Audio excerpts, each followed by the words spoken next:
Hello friend, आज हम बात करेंगे वायरल फीवर। वायरल फीवर की क्या लक्षण होती है, क्या इलाज होता है, क्या कारण है, सिम्टम्स, प्रिवेंशंस, ट्रीटमेंट, क्यूजेज। आज का जो प्रेजेंट टाइम में जो मौसम चेंज हो रहा है उसमें वायरल फीवर बहुत ज़्यादा चल रहे हैं, संक्रमण, बुखार।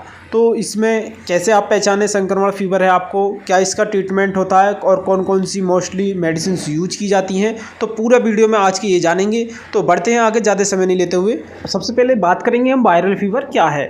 Viral fever due to viral infection such a flu and dengue fever. जो वायरल बुखार होता है वो वायरल संक्रमण के होने के कारण ही होता है। जो कुछ मरज होते हैं या आपने सुना होगा जो वायरल में यानी कि जो हवा में दूषित फैलते हैं उसके संक्रमण से ही वायरल फीवर होता है। Increase the body temperature about the 103 Fahrenheit, यानी कि जो आपकी बॉडी का टेम्परेचर है वो शरीर का तापमान है वो 103 फ़ारेनहाइट या 39 डिग्री सेल्सियस रहता है। यानी कि आपका जो बॉडी का टेम्परेचर है, गर्माहट है, वो बहुत तेज़ी से बढ़ जाता है और बहुत तेज़ी से ये आता है। मेड टू ट्रांसमिशन कैसे फैलता है, अब जानेंगे कि जो वायरल फीवर है वो किस तरीके से फैलता है। तो अगर कोई आपके संपर्क में आता है जो इन्हेलेशन, जिसके नाक या मुंह के द्वारा, यानी कि जो आपका फ्रेंड है या आपकी फैमिली में कोई, तो उसके द्वारा जब आप बैठेंगे उसके पास में, उसकी नाक या मुंह के द्वारा जो निकलते हैं वायरस, उसके द्वारा भी फैल सकता है। फूड खाने के द्वारा, यानी कि आपने खाना खाया और आपको वायरल फीवर है और आपने वो बचा हुआ आपकी फैमिली में किसी को दे दिया, तो उसके द्वारा भी फैल सकता है। इंसेक्ट बाइट, मच्छर जो होता है उसके काटने से भी हो सकता है। यानी कि एक मच्छर है आपके ऊपर बैठता है, वो दूसरे व्यक्ति के ऊपर भी वही बैठता है, तो उसके द्वारा ही फैल सकता है। बॉडी फ्लूइड, यानी कि शरीर के तरल के द्वारा, यानी कि जो आपके अंदर से ब्लड निकाला और उसी सिरिंज से डॉक्टर ने दूसरे के निकाल दिया, तो उस समय भी ये फैल सकता है। तो ये आज तक आपकी क्लियर हो गई होगी कि वायरल फीवर क्या होता है, वायरल फीवर कैसे फैलता है। तो जो भाई नए हैं जल्दी से स्क्रीनशॉट ले लीजिए, फिर आगे बढ़ते हैं। बात करेंगे वायरल फीवर की क्या क्या सिम्टम्स होते हैं, यानी कि क्या क्या लक्षण होते हैं जिससे आप समझ सकते हैं कि वायरल फीवर शुरुआत है या स्टार्टिंग है।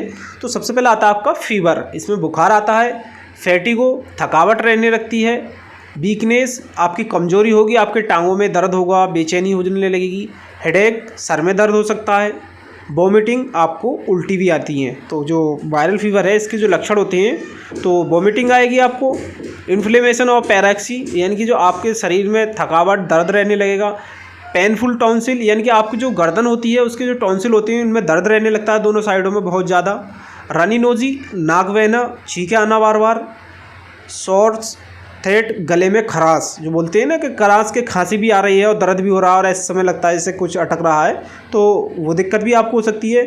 और सबसे लास्ट में मोस्ट टॉपिक है आपका आइज़ बर्निंग, जो आपकी आंखें के जो घेरे होते हैं उनमें जलन होने लगती है, आंखों में आग निकलती है और खुजलाहट भी होने लगती है। तो अगर आपको ये लक्षण दिखाई देते हैं पेशेंट में, तो आप समझिए कि वो वायरल फीवर की ये सिम्टम्स हैं। और ये वीडियो केवल डॉक्टर के लिए ही है, तो आप पेशेंट की कंडीशन देखें और ये लक्षण देखें उसमें। अगर ये लक्षण आपको दिखाई लग रहे हैं पेशेंट के अंदर, तो आप समझ जाइए कि उसको वायरल फीवर हो सकता है। बात करेंगे कि वायरल फीवर में क्या क्या कॉम्प्लिकेशन होता है, यानी कि जो वायरल फीवर है, अगर आपको किसी को वायरल फीवर है पेशेंट को, तो उसको क्या क्या समस्या आएगी। तो डिहाइड्रेशन, शरीर में पानी की कमी होने लगती है, हेलुसिनेशन, भ्रम में होने लगता है, यानी कि उसको डर सा महसूस होता है, नर्व प्रॉब्लम, यानी कि जो उसके नर्व में होती है उसमें दर्द रहने लगता है, और लीवर फेलियर, जो आपका जो लीवर होता है पेशेंट का उसमें खराबी आने लगती है, लीवर में दर्द भी होने लगता है, पेप्सिन की प्रॉब्लम होने लगती है, और अगर ज़्यादा प्रॉब्लम बढ़ सकती है वायरल की तो पेशेंट कोमा में भी चला जाता है। और कुछ पेशेंट को देखा गया है कि उनके हाथ पैर में झटके भी लगने लगती हैं, जैसे वो नल चलाते हैं तो उनको ऐसा महसूस होता है जैसे करंट लग रहा है, तो ये प्रॉब्लम भी होती है। ये सब वायरल फीवर के लक्षण हैं। और फिर आता है आपका किडनी फेलियर, अगर पेशेंट को ज़्यादा प्रॉब्लम बढ़ गई है, उन्होंने नाथलाजी कर दी है पेशेंट ने और अपना ट्रीटमेंट नहीं कराया सही तरीके से और कोई चेकअप नहीं करा रहे हैं, तो किडनी भी फेल होने का खतरा रहता है। तो अगर आपके पास कोई पेशेंट आता है तो आप जो है ये लक्षण देखें और उनका डायग्नोस कराएं, अच्छी तरीके से ट्रीटमेंट करें। डिहाइड्रेशन की प्रॉब्लम हो सकती है पेशेंट को, हेलुलेशन भी हो सकता है, नर्व प्रॉब्लम भी होती है, और लीवर फेलियर, लीवर फेल होने का भी खतरा रहता है, पेप्सी हो सकता है, कोमा भी चले जाता है पेशेंट और उसके हाथ पैर झंझाड़ने लगते हैं, झटके लगने लगते हैं। तो ये जो समस्याएं हैं, कॉम्प्लिकेशंस हैं, ये वायरल फीवर की होती हैं। बात करेंगे वायरल फीवर ट्रीटमेंट, यानी कि जो वायरल फीवर अगर किसी पेशेंट को, तो आप क्या क्या उसमें मेडिसिन इस्तेमाल की जाती हैं। तो हमारी जो वीडियो होती हैं वो केवल मेडिकल लाइन स्टूडेंट के लिए होती हैं, जो डॉक्टर होती हैं उनके लिए होती हैं। तो सबसे पहले जान लीजिए कि वायरल फीवर में क्या क्या ट्रीटमेंट दिया जाता है। आपको पेशेंट को जो प्रोवाइड करना है नंबर 1 पर, वो आता है आपका एंटीपायरेटिक मेडिसिन। एंटीपायरेटिक्स में क्या होता है, जो फीवर होता है उसको, बुखार को कम करने वाली दवाई को एंटीपायरेटिक मेडिसिन कहते हैं। नंबर 2 पर आता है आपका एंटी एलर्जिक, जो पेशेंट को खुजलाहट रहने लगती है तो उसमें एंटी एलर्जिक मेडिसिन भी इस्तेमाल की जाती हैं। फिर आता है आपका एंटीवायरल मेडिसिन, जो वायरल को ख़त्म करने के लिए एंटीवायरल मेडिसिन भी इस्तेमाल की जाएंगी। फिर आता है आपका एंटीबायोटिक्स, अगर पेशेंट को लगातार बुखार रहने लगता है तो एंटीबायोटिक का भी इस्तेमाल बहुत ज़रूरी है, तो ये भी बताएंगे कि एंटीबायोटिक कौन सी दी जाती है। फिर आता है आपका मल्टीविटामिन, अगर पेशेंट को थकावट, चक्कर, बेचैनी, कमज़ोरी होती है तो उसमें मल्टीविटामिन मेडिसिन भी यूज की जाती हैं। अब जानेंगे कि कौन सी मेडिसिन कितनी पावर में और कब दी जाती है। अब हम पहले बात कर लेते हैं एंटीपायरेटिक मेडिसिन की, जो बुखार को कम करने वाली होती हैं। बुखार में कौन कौन सी मेडिसिन दी जाती हैं, तो नंबर 1 पे आती है आपकी पैरासीटामोल, जैसे डोलो है, कालपोल है, तो ये पैरासीटामोल साल्ट होता है इसका, तो ये दी जाती है पेशेंट को। फिर आती है आपकी एसिक्लोफेनक, यानी कि उसके फीवर को कम करने के लिए, बॉडी को दर्द को कम करने के लिए एसिक्लोफेनक, डाइक्लोफेनक, एस्पिरिन, आइबुप्रोफेन। ये जो मोस्ट 5 टैबलेट्स के नाम हम बता रहे हैं आपको, ये कॉमनली यूज होने वाली हैं। जो ज़्यादातर डॉक्टर होते हैं वो इसी का इस्तेमाल करते हैं, और इनके ही द्वारा उनको जो बुखार की प्रॉब्लम रहने लगती है और शरीर में दर्द होता है तो उसमें ज़्यादातर ये टैबलेट इस्तेमाल की जाती हैं। तो आप इसका स्क्रीनशॉट ले लीजिए, जल्दी जल्दी स्क्रीनशॉट ले लीजिए।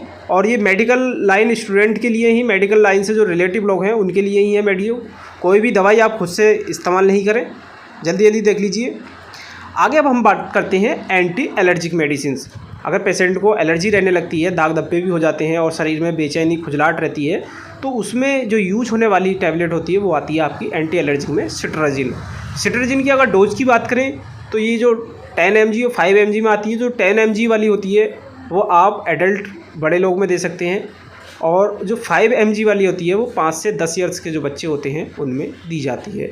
अगर आप कोई छोटा चिल्ड्रंस है, बेबी है जो 6 मंथ से 24 मंथ का होता है, यानी कि 6 महीने से 2 साल तक का बच्चा है, तो उसको 2.5 ml BD दिन में 2 बार सस्पेंशन इस्तेमाल कराया जाता है सिट्राजिन हाइड्रोक्लोराइड का। तो उसके जो शरीर में बेचैनी होती है तो उससे बहुत जल्दी आराम मिलता है। अगर पेशेंट को रनिंग नोजिंग है, छींक है, जुकाम आ रहा है, तो वो भी एंटी एलर्जिक में आता है। तो उसमें जो मोस्टली यूज होने वाली टैबलेट होती है वो मोटोलिकास्ट होती है। अगर इसकी डोज की बात की जाए तो जो एडल्ट होते हैं उसमें 10 mg पर डे दी जाती है, और जो 5 ईयर्स से 10 ईयर्स के चिल्ड होते हैं उनको 5 mg पर डे दी जाती है, और जो 6 से 24 मंथ के चिल्ड्रंस होते हैं उनको 2.5 ml BD दिन में 2 बार दी जाती हैं।